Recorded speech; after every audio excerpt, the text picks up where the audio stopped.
For those of you who have kids, how many of you had that experience where they participated in an activity or a sport or went to the same elementary school that you did, something that you participated in? How many of us?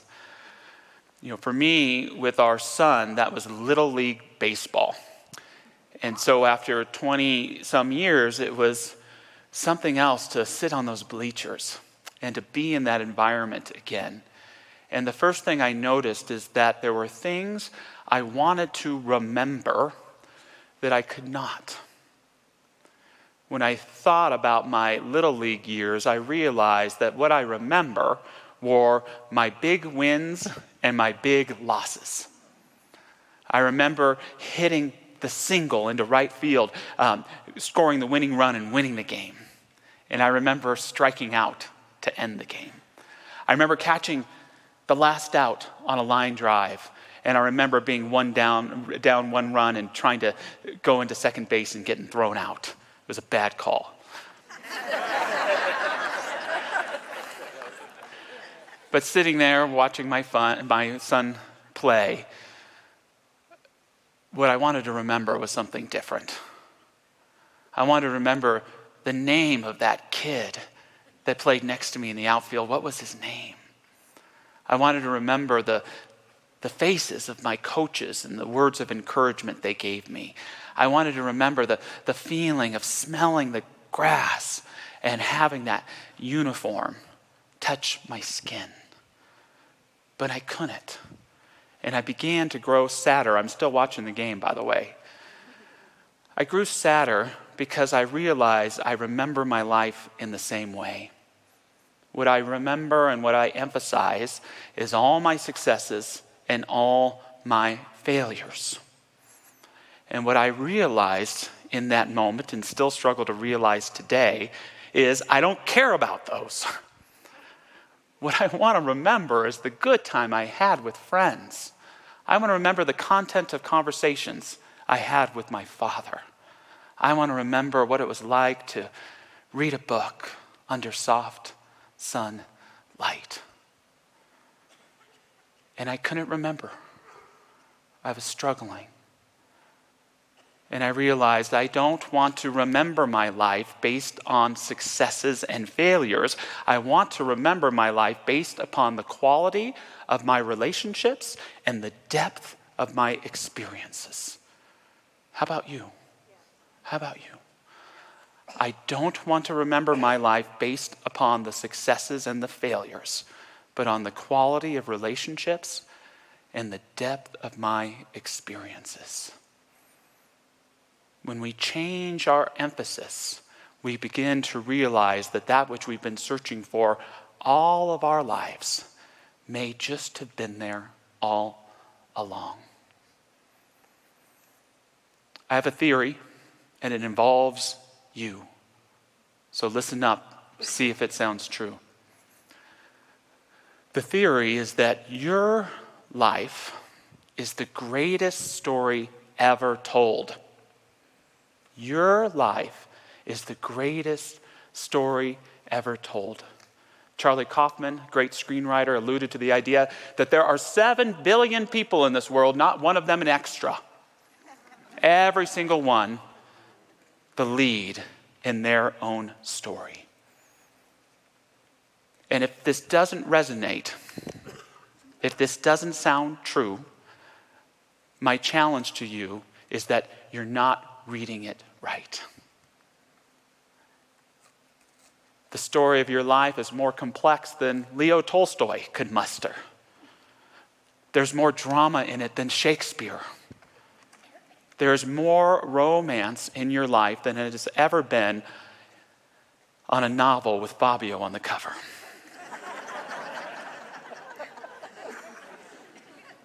That's how valuable you are. That's how interesting your life is. All those depths of quality of relationships and depths of experience.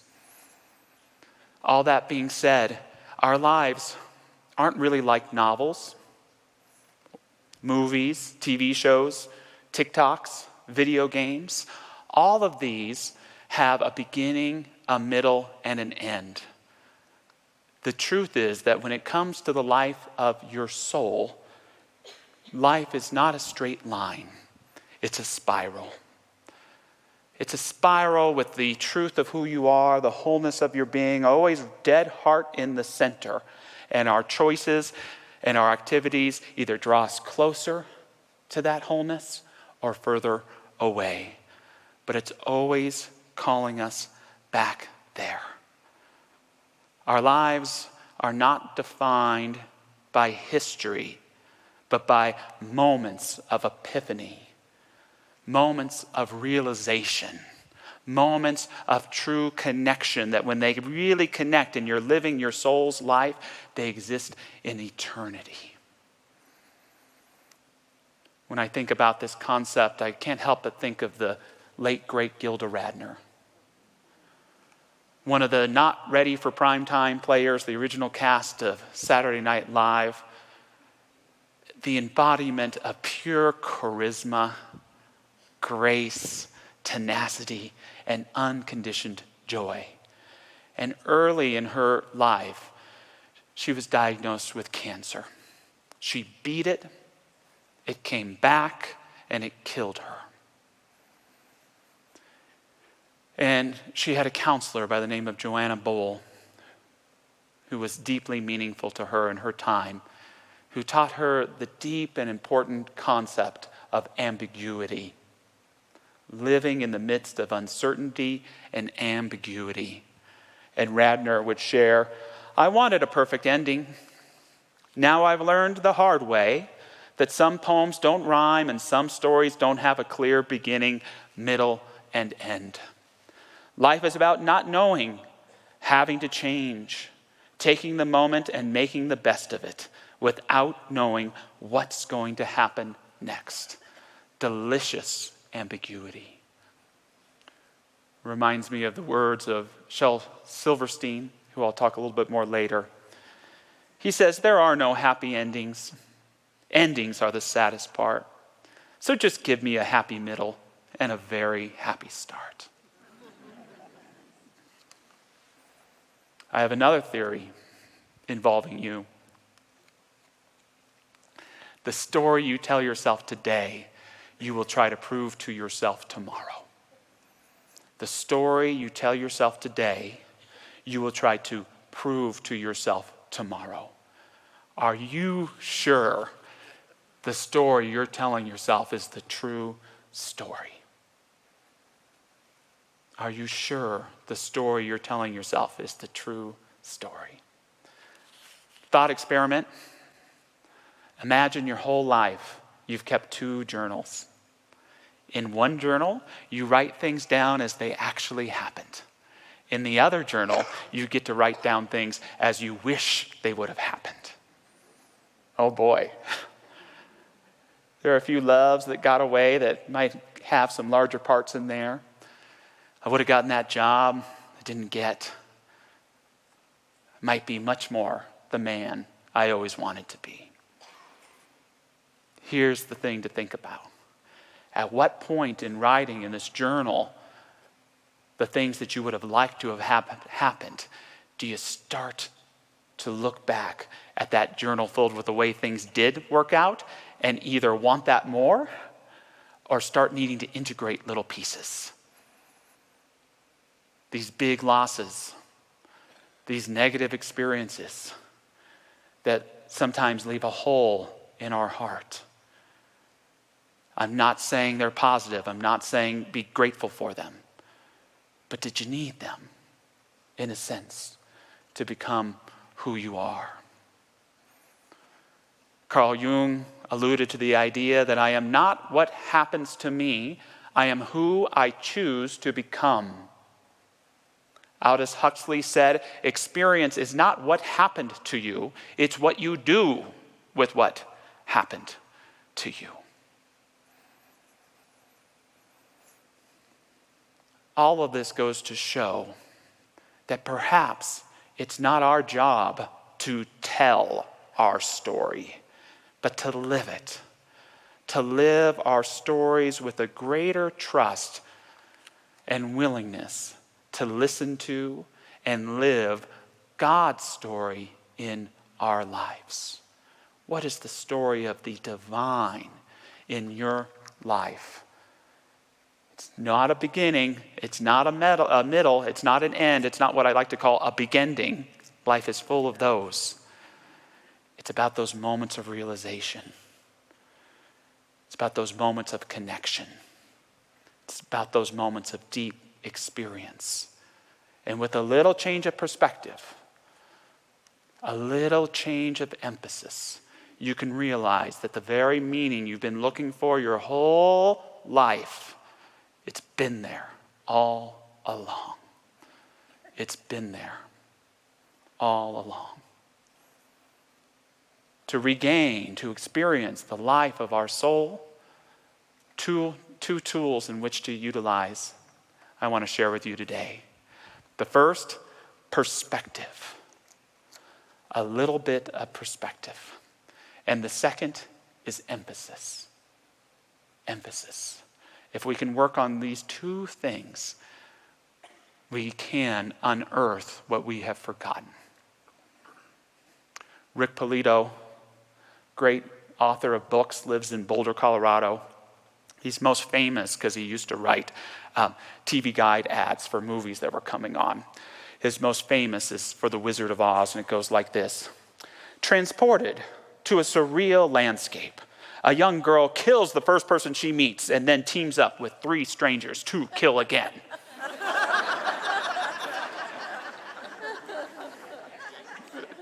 Total aside, it's Easter 2020, my first opportunity to share with you the Easter message, and my ministerial dreams come true because I walk out here and there's not a single congregant in the sanctuary.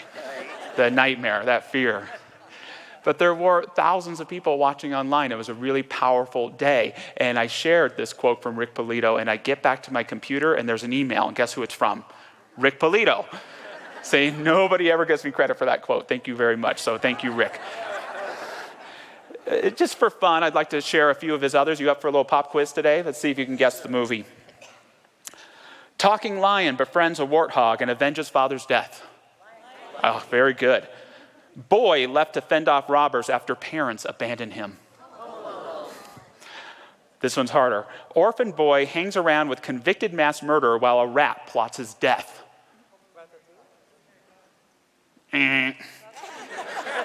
No whammy, no whammy. Harry Potter and the Prisoner of Azkaban. You want to keep going? An eccentric nanny hired by a wealthy family subjects the children to a series of psychedelic experiences and cult-like character-building exercise. Just a spoonful of sugar? Okay, last one. A federal agent in Chicago hampers the work of an enterprising American job creator. You got it. Untouchables. Very good, very good. You win the prize. A little change in perspective. Some of you know this, but I lost my dad. I lost my dad last weekend. I loved him. And it feels like a hand came out of the universe and just took him away, breaking our hearts. But that's just one perspective. Valid, true, just one perspective. I was talking to my dad after he died. I don't do that kind of thing, but I could hear him. I could hear his voice. Josh, move on with your life. I said, Dad, I'll let you go, but only if I can experience your presence everywhere. The manner of my dad's death was a shock. The fact of his dying? No. That principle that we call death was with him his entire life. He was only 73, but as he was growing older, it was something that was always present in each conversation. In the same way, now that he is dead, the fact of his life, the very principle of life is very much true and present and as real as anything. I wrote my dad a letter. Our relationship isn't over, Dad. This is not the end of our relationship, and my commitment is to build a renewed relationship with you. I want to understand who you are better. I want to know more about your history. I want to know what you really thought of John Lennon's solo career and canon. And so I'll listen, and I'll grieve, and I'll love. Perspective. That's what this teaching offers us. Perhaps more than anything else, the ability to see, to live in multiple realities at the same time. It's about perspective, and it's about emphasis. Maybe it's not true that your mom didn't love you. Maybe it's true that she didn't have the tools to know how. Maybe it's true that you and your loved one grew further and further apart. But maybe the truth is you just didn't have the tools to grow closer and closer together at the time. Maybe it's true that you lost a great opportunity. But maybe it's true that you needed that loss to find your way and become who you are. It's about perspective, and it's about emphasis. Anyone here ever feel incomplete? Do you ever feel like something's missing in your life? That you've spent your whole life with a missing piece, trying to find what's going to make you whole? Shel Silverstein, the great children's author, probably most famous for The Giving Tree, he wrote a book called The Missing Piece. It's about a little circle that loves to roll around and loves to sing a little song. Oh, I'm looking for my missing piece, hidey-ho, here I go, looking for my missing piece. Oh, I'm looking for my missing piece, hidey-ho, here I go, looking for my missing piece. And he sings that song and rolls around and finds the piece that almost fits and something else that almost fits in there until finally the perfect triangle reveals itself. And the little circle is made whole. And it can roll so fast and it can do so many things except for one thing. Oh, I'm up to find my missing piece, my missing piece. Hidey ho, here I go, I'm up to find my missing piece. So what's the little circle have to do? Has to ditch the triangle. And it continues along, singing, oh, I'm looking for my missing piece. Hidey-ho, here I go, looking for my missing piece. Our holes don't break us. They bring us forward. It's the empty places, as painful as the means, that created those broken places in us. They're how we sing. They're how we grow. They're how we find our voice. They're how we embody who we are. But with a little bit of emphasis, you can realize nothing is missing. It's been there all along. Keep singing your song. Joseph Campbell said something I liked. A friend gave me a list of things that let you know you are old. Some of them are silly, others are serious. One is when you sink your teeth into a juicy steak and they stay there.